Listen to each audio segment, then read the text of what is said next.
Real Women, Real Talk. What is it all about? It's about, at certain times in our lives, learning to hit the reset. Reset is all about thinking anew and perhaps changing what we do. It's an action word. It is stepping into a part of our lives where we need to perhaps reevaluate the way we think about something, rethink, and then realign ourselves. Real Women, Real Talk is exactly that. Real women who are doing some real talk on various topics.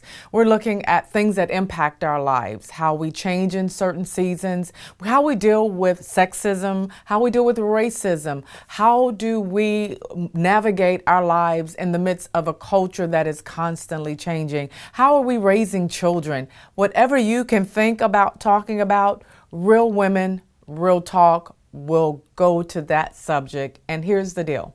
We have many opinions, various thoughts, but there is one guiding authority, and that will be the Word of God. We know you're going to be blessed by Real Women, Real Talk, because you're a real woman, and so we'll talk about it.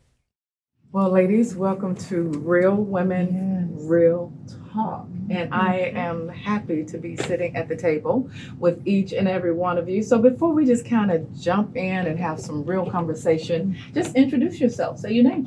Okay, my name is Janina, everybody. And I am Lily. I'm Ashley. Hi, I'm Rosalind. I'm Erica. I'm Kimora. And I'm Camille. And so I asked you to come and sit at the table with me because I know a little bit about all of you.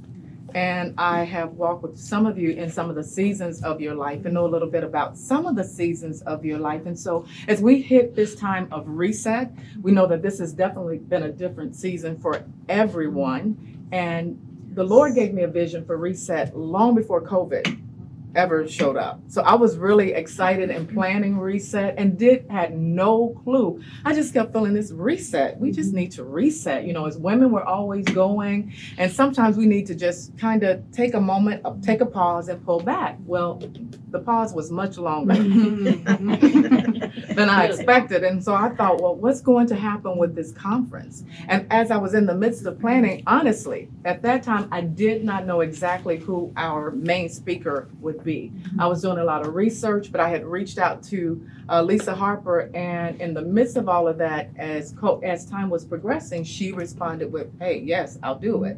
So I thought we had one date set, and then we had to set another date. So it's just been a real reset. Even with the conference has been in reset. So now we're finally at this point. And so I just want to talk to you about like how you've been resetting, how you've had to realign some of the ways that you think, how you approach things, how you've had to reevaluate. Anybody reevaluating in this season? And we're rethinking the way we do a lot of things. Even at church, we've had to rethink, how do we get back into service? So let me jump right in. As we talk about this thing about rethinking, what's some of the ways you've had to rethink about your life and the approach of some of the dreams, the goals, some of the aspirations that you have, but some of the ways you've had to rethink about it? I mean, I think you've had, for me, I know I've had to unlearn and relearn. That's good. Whatever I knew before COVID, I had to unlearn it. And I feel that during COVID, I had to relearn. I had to relearn how to engage with people, how to communicate, how to, do business, how to parent. Yeah. With parenting. So I feel like every aspect of my life, I had to unlearn and relearn. You know what, Ross? Let me ask you a question. Yeah. So I know in the midst of COVID, not only have you had a change in your employment. Yes. I want to talk to you honestly, how did that kind of shift you, and was it unexpected? And I know it catapulted you into an area of being a first-time author, a new author, but what did that feel like, and was it unexpected? It was unexpected because I just remember probably back in March and April when everything was changing, went on to furlough, and like most people thought, all right, this is a nice little 2-week vacation, and then the pandemic continued to go on. By June, I was getting the notice that my entire department had been eliminated. And so that was just kind of like a scary season to walk through of like, what is next? And I just heard the Lord say, again, that unlearn, relearn, completion. So the 25 years that I had spent in that industry working and dedicating my time, he said that is completion. And so he reawakened a dream that he had given me 10 years prior that I would be an author. But I had never really taken the time to even put pen to paper to try and write because life was so busy. I was raising children, and this really opened up the incredible amount of time I needed just to be able to write. And God did it 1 week at a time. And I just feel that when God gives you something to do, if you take one step, you might not understand it, but if you take one step, he will do great and mighty works in your life. That's good. That's good. So Ashley, I want to ask you a question, you know, if you don't mind with this whole thing of resetting. You are a single mom. And I see you so many times with your son, and I love it. Sometimes Ashley is wanting to come to Bible study, and the first thing she's asking, well, hey, can my son come sit? And he sits very quietly. But I want to talk to you. How has this been for you as a single mom? Because it's real every day. Being a single mom and being a mom, period. Talking to mothers can have challenges, but a single mom, especially in this season, how have you had to reset? My greatest challenge would be myself. Yeah. Are you too tough on yourself when you say your greatest? Because you're talking to real women. We can talk about that greatest challenge being ourselves. That's real. Sometimes that really is the greatest challenge. It's not the outside person. It's the person we're looking at in the mirror. You know yourself. It's myself. But every day, as God wakes me up and I see another day, I make the choice to, I know and I understand that I'm given the opportunity to reset, or just like hinder behind or like linger. And every day for me, I feel like I'm given the decision to either reset or not, and it's a choice that you're making I make the choice every day to reset every day. Care for my son as a single mom. Make sure that he's okay while I go to work, and just every day, and being here alone is it's a reset for me. What you mean alone? There's no family. You have you just. I have family. Nearby. My fiance's family. My husband. I consider him my husband already. But we're engaged. And it's my son's father as well. So their family. They brought me in. They took me in as their own, and they're my closest family I have here in South Florida. Okay. Yeah. You make a valid point, but some of you may want to jump in and talk about that. I think we all kind of resonated with when she said, the greatest challenge sometimes is ourselves. Kamora, you're a young lady. What would you say to that? The greatest challenge, how is it sometimes that you find yourself being your greatest challenge? I feel like being in high school, especially during a pandemic, you have to learn how to redo a lot of things.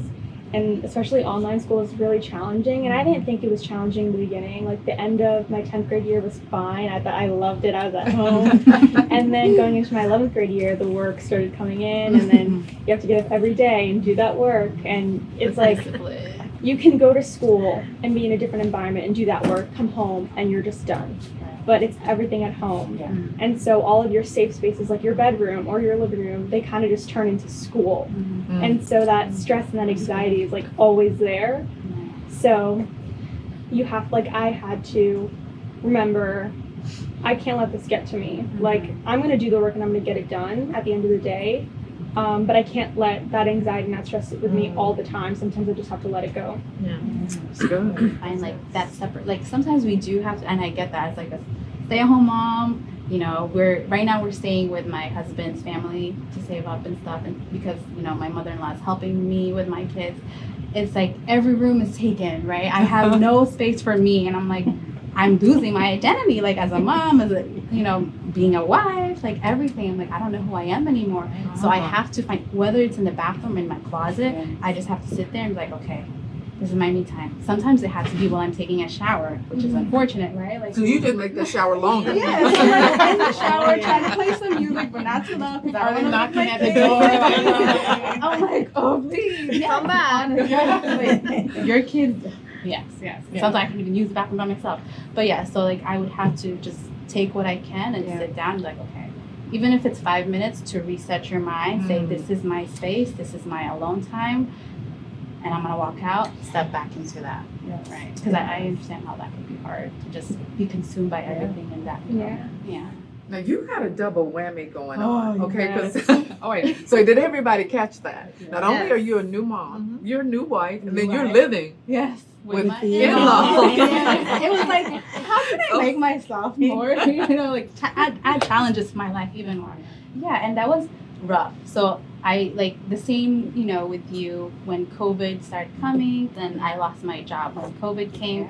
And what you were saying, like you wanted to be an author 10 years prior, but you didn't get to do that until you lost your job. So it's sometimes, you know, God says like, hey, your time here is done. My time with, you know, working was done. And I had to, this season was being a stay-at-home mom and kind of like allowing that to prune me and my all those characteristics that I'm like, I like to control. This is a house that I can't be, you know, the head of. Like I have to humble, like I gotta respect my mother-in-law, like whatever she says, yes, you know, and just the challenges of what she said. I'm like how to raise my kid like my way. It was a lot, yes. Oh, So I'm wow. still like trying every day. I'm like, all right, God, that was a lot. Can tomorrow be a little bit easier, please? I need a little breather. So you're hitting the reset every day. Every single day, yes, every day. I hope you were blessed as you listened to real women talking about some real issues. One turning into an author in the midst of a tumultuous season, a young lady sharing her journey, a single mom. You heard from these ladies and how they're navigating through life and how they are learning to do what? Reset. We want you to join us next time as we'll continue the conversation with real women, real talk. We'll see you then. Thank you for joining us. Remember, like the video as well as share the video and subscribe to the channel. Let us know what you think in the comment section below. You can also email us at womensministry@crcconline.org. We'll see you next time.